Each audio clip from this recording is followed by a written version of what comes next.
Alright, so I'm doing this video because I am going into my 4th week of my training protocol in my off season. So now it's time to start making adjustments to my training. Now that I'm kind of figuring out what my my recovery ability is as of right now, and also what exercises are working for me, what exercises aren't. So the way I do it is I write my protocols down in my notes on my phone, so I don't know if you can see that or not. So you got rotation 1 and rotation 2. So I go by, like I said, rotation 1, rotation 2. So my first week back was rotation 1, and then what I originally did was I went Monday through Friday. I was training Monday chest, Tuesday was quads and adductors, Wednesday was shoulders, Thursday was back, Friday arms, Saturday hamstring and glutes, and then Sunday was off.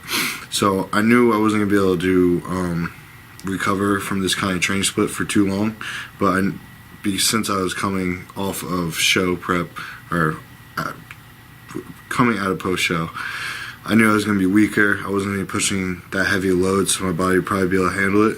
But now that I'm going to my 4th week, I'm getting quite strong, quite fast, and it's definitely taking a toll on my body right now. So that's the main reason why I'm changing my split right now, is I'm going to go to a 3-day on, 1-day off split. So it's still going to be the same setup. I'm still going to do chest, quads and adductors, and then shoulders, but instead of going to back the next day, I'm going to take a rest day that day, and then the day after that we'll be back, arms, hamstrings and glutes, and then another rest day, and then start the second rotation. So now for the reason for the 2 rotations is just so I have more options for exercise selection.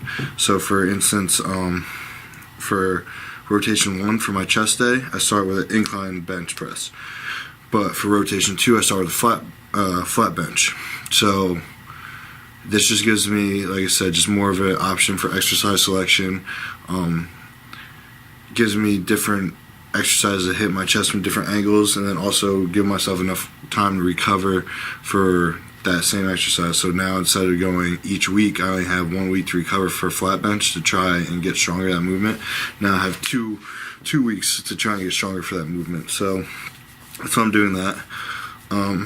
Other than changing my split for how many rest days I have, I've also changed a couple movements. So for chest day and rotation 1, my 3rd exercise was a incline hammer strength press, but I wasn't getting as good as a connection as I thought I would, and that kind of isn't going to work for me. I need to be able to connect fully, which I'm sure over time I would be, but I'm going to substitute that for a flat hammer strength press. So it's still a hammer strength press.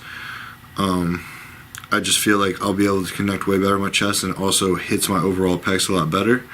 So I'm going to test it out, see how it works. Some others is like I changed some of my rotation 2 back day, because my rotation 2 back day is more focused on lat width, and my rotation 1 back day is more focused on back density. So I pretty much kept my rotation 1 back day the same. I didn't change any exercise for that. I really like that back day. That back day is perfect for me. So rotation 2, I was doing single arm, because my gym has the ISO pull down cable machines where you have 2 handles. So I was doing single arm pull downs when I had this arm extended, this shoulder blade retracted down, and just do single.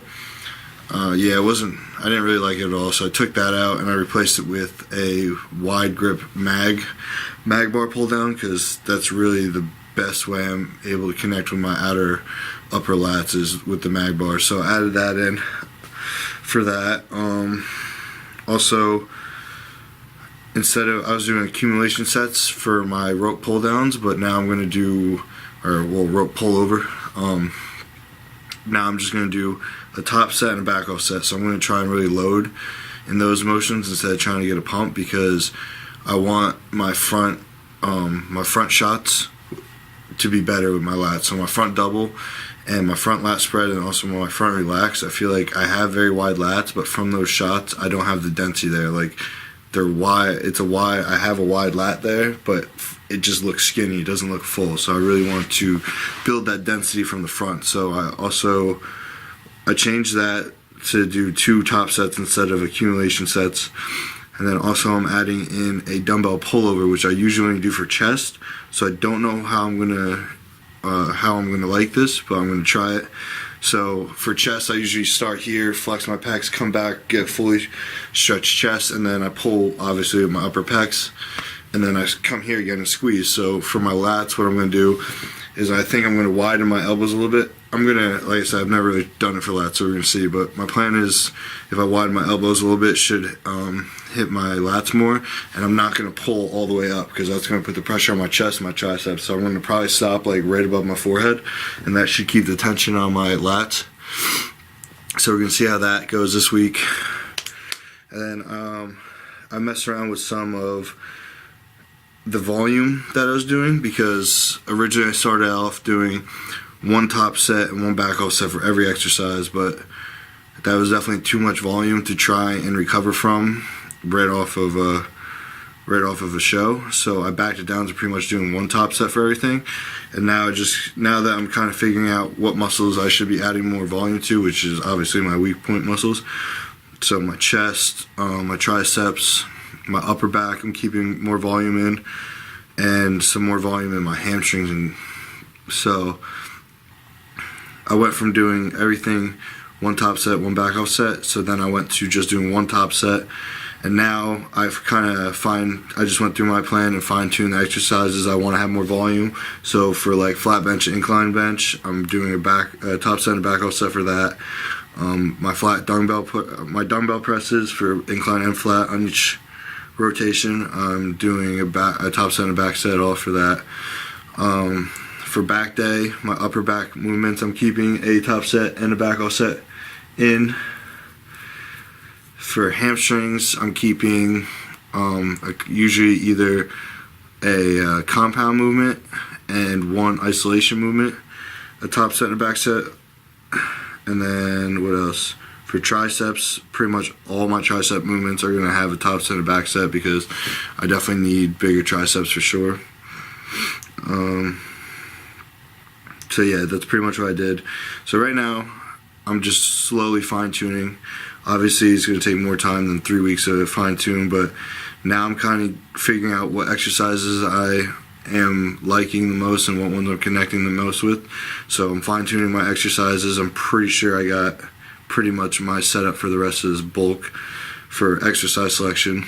Now I just got to fine-tune my split, as in my volumes, like how much volume I can do, and then also how many days on and off, like so what I can recover from pretty much. So that's going to require both my rest days, how many I need to take, and also the volume I'm able to do. So I'm going to have to go back and forth with those, figure out what works best for me. And another thing I'm going to start doing now, since we're getting into the off season, I'm getting my strength back. I'm kind of figuring out my training protocol better. I'm going to really critique my progress pictures every week. So I send my pictures to my coach every Wednesday, fasted, so in the morning with my weight. So I'm going to save those pictures week by week into a separate file, and then I'm going to try and edit. I'm pretty sure I could do it on my phone, where I could put like my weight in the picture, or maybe I could just take notes or something. I'm not sure. So, and then I'm going to really study all those photos and see what muscles I need to bring up, because that will help me fine tune my training. So if I switch around, say with the rope pullovers and the dumbbell pullover, and I'm seeing that my lats are getting much denser from the front, then I'm going to keep doing those. If I don't, then I know I need to change something, and so forth. Same with like triceps. If I see my triceps are growing and I'm able to recover workout to workout and get stronger week by week, then I'm going to keep it. But if I'm not getting my triceps to progress any and I'm not healing from workout to workout, then I know I need to start changing stuff around. Also with like what parts of my tricep I want to bring out. My outer head's my weak point, so that's what I really want to bring out. My inner head's not too bad. So this is the point I really need to work on. So I'm going to use exercises to pinpoint that, and if I see it getting better over the weeks, then I know I'm doing the right thing. If it's not getting better, I need to change stuff. So that's really the goal. So I'm just going to keep keeping you guys updated. I'm not going to update you on every little change I make, like say if I change the exercise around or something stupid like that, but like big changes like this, I'll definitely make a video for it. But for any little changes, it'll pretty much be in my videos, that like my Road to Pro videos while I'm going through training, because I pretty much explain a lot of stuff in between sets. So even if I make minor changes, I'll explain it and you guys will know what I'm doing. But like I said, I keep everything written down in my phone, so I know exactly what I'm supposed to be doing that day. And then what I do is I have a notebook that I write down each lift, what I took pre-workout that day, what I took for intro workout that day. I write down, say my diet changed today, so today is the 8th. I write down in this book the date, my new diet, and then from there on I know to look back and see like, oh, I got stronger, well, so maybe it's because of my diet, or maybe I got weaker, maybe we cut some fat out or cut some carbs out. Also, if there's a big change in my diet one day, like say it's chest day and I end up having my cheat meal before my lift, I'll write that down so I know if I look back and like I'm stronger that week to the next week, maybe that could be why. So I just try and keep track of everything so I'm very precise and know exactly why something's happening. So this is a perfect tool for the off season. On prep, I really don't use a book to keep track of anything, because I'm going to end up getting weaker and stuff like that, and I kind of just got to really read my body more than anything. This is really the first time I'm going to really be using this. I would start off like every other off season, I would like start off the first couple weeks doing it, and then I just kind of got over it and stopped doing it. But I'm going to make sure I stay on top of it, because I want to make sure I'm going up in my lifts week by week. And that's pretty much it. I don't think there's anything else I got to explain about that, but like I said, when things change, I want to keep you guys updated so you know what I'm doing and why I'm doing it. So hopefully it'll help you. And yeah, we'll see what this week brings us with this new little training split. I think it's definitely going to help me heal definitely more, because like I said, my body for the past 2 weeks feels like it's got hit by a train. So obviously I'm not recovering the way I need to be. So it should make a pretty big difference getting an extra rest day in. Yeah, so we'll see how this week goes. I'll post this video up. I'll keep you guys posted on anything else that change, and then I'll just keep trying to bring you guys more content.